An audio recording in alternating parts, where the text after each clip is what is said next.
last May. And while the world was following their every move.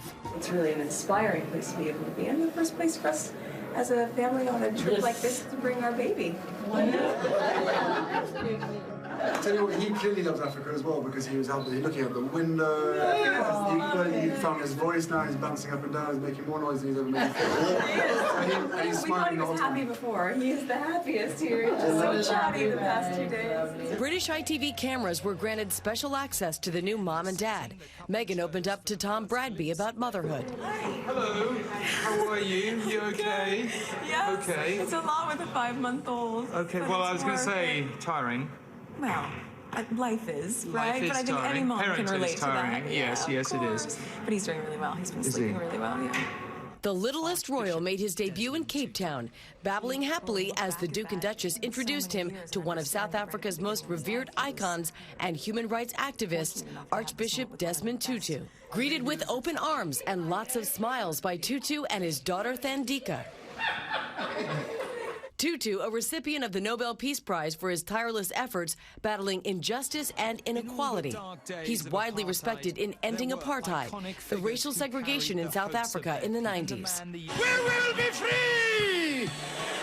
Black and white together! That important meeting not lost on Duchess Meghan as she reflected its significance on her son to ITV News, Tom Bradby. I think, Archie will look back at that in so many years and understand that right at the beginning of his life, he was fortunate enough to have this moment with one of the best and most impactful leaders of our time. So it's really special. An incredible moment there. That was Amy Roback reporting.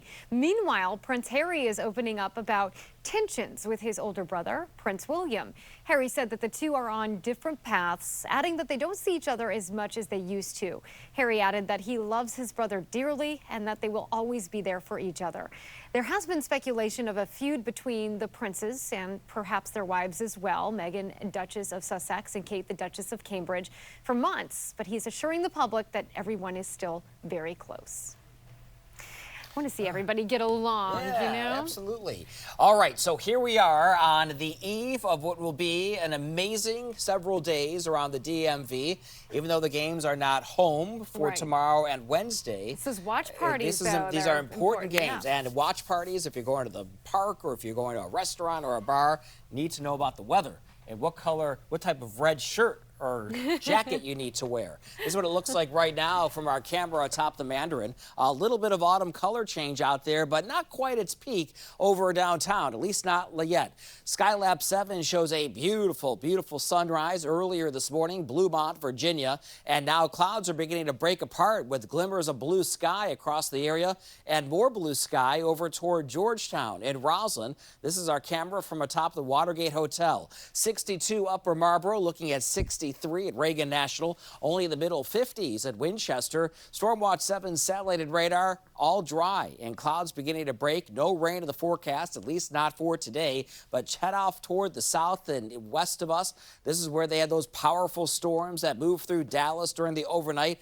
Tornadoes reported. Flight delays over toward Houston, but the worst of the weather is now cleared out of the Houston area. So if you're lucky enough to have that flight to go to the game tomorrow night, no travel problems landing come later on today. Out to lunch forecast for the DMV. Temperatures will be in the middle 60s, a good amount of sunshine, so grab the sunglasses as you head out the door. Rush hour commute, drive time home, no weather-related issues. Looking at temperatures falling from the upper 60s down to the lower 60s as we move through the evening hours. Now for tomorrow morning, it's going to be a cool start, but not a chilly start. Temperatures will be in the 50s, 58 degrees. Reagan National around 58 at Quantico, Fredericksburg, you'll be in the middle 50s. And our hourly forecast for tomorrow does show increased chances for wet weather, especially midday through the afternoon. Here's our future cast. This just updated for us, 12 noon, off toward the west of us along the I-81 corridor. All this advances toward the east. Showers become more numerous. Not everyone's going to see steady rain. Some of you may find less, others a little bit more. Embedded some heavier downpours. And then by 7 o'clock tomorrow evening, This is when gates open in Nats Park, looking at widely scattered showers. All this moves on out of here for the game, and then, at least for the viewing party of the game here in D.C., and then our skies begin to clear out, at least briefly. Let's talk about your World Series watch parties. We're in the 50s, both tomorrow evening and Wednesday evening. Wednesday evening is going to be the nicer of the nights with clear skies. 7-day outlook from Stormwatch 7 looks like this. We have temperatures in the middle 60s on Wednesday, upper 60s to around 70 on Thursday, and bringing it home on Friday, middle 60s. The weekend, looking at showers, temperatures lower 60s for daytime highs, game time temperatures in the 50s. We're back after this. Another long, cold winter is on the way, so protect your home from wind, ice, and snow with an Integrity roofing system from Arch Exteriors.